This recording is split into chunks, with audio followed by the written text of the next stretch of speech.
alladhina amanu wa amilus salihat, akawavua wale ambao wameamini na wakafanya matendo mazuri.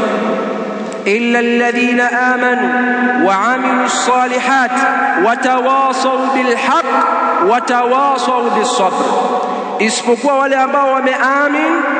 La kwanza, na hii ni maqsad min maqasid khalqi al-insan wa huwa al-maqsad al-awwal, na hii ndio maqsad ya kwanza ya kuumbwa mwanadamu, al-iman.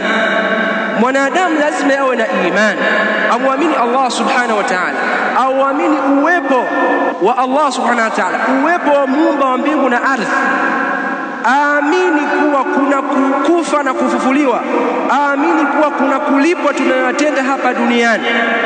Tusipofanya hivyo, tusipokuwa na imani hiyo ya kwamba kuna muumba aliyetuumba, tutakufa, tutafufuliwa, tutalipwa kwa tunayoyatenda, tusipokuwa na imani hii, madhara yake ni haya yafuatayo.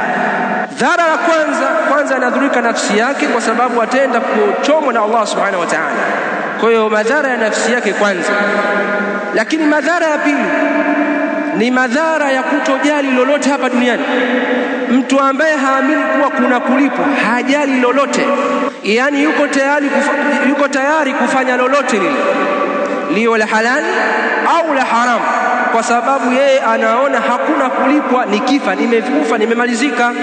Na ndio maana kuna baadhi ya jamii hawana halali wala haramu katika madhambi, na ndio maana kuna baadhi ya jamii hawaoni shida kuhalalisha mambo ya jinsia moja, mambo ya kuoleana mwanamke, kuolewa mwanamke kwa mwanamke, au kuoa mwanamke kwa mwanamke mwenzake, au mwanaume mwanamume mwenzake. Qaumu Lut. Kwa sababu gani? Hawana cha kupoteza, hawaamini uwepo wa Allah subhanahu wa ta'ala katika jamii hizo. Sasa mwanadamu lazima ujifikirie, lazima ujichunge, sio kila unachoona unaiga, kwa sababu dunia sasa hivi ni dunia ya utandawazi. Kila mmoja anaitia anapoona panafaa, anapoamini yeye, anapoendea yeye.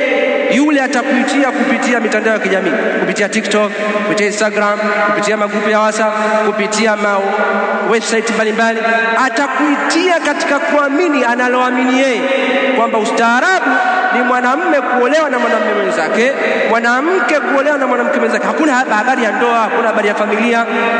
Mambo haya sababu yake ni watu kukosa imani, ni watu kukosa kumwamini Allah subhanahu wa ta'ala.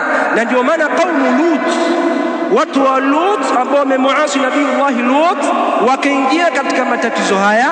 Asili yao ni kukataa kuamini, wakakataa imani. Mtu yoyote anayekataa imani ni hatari zaidi kwa kufisidi mujtama kuliko mtu mwingine yoyote. Nasallallahu subhanahu wa ta'ala salamata wal afia.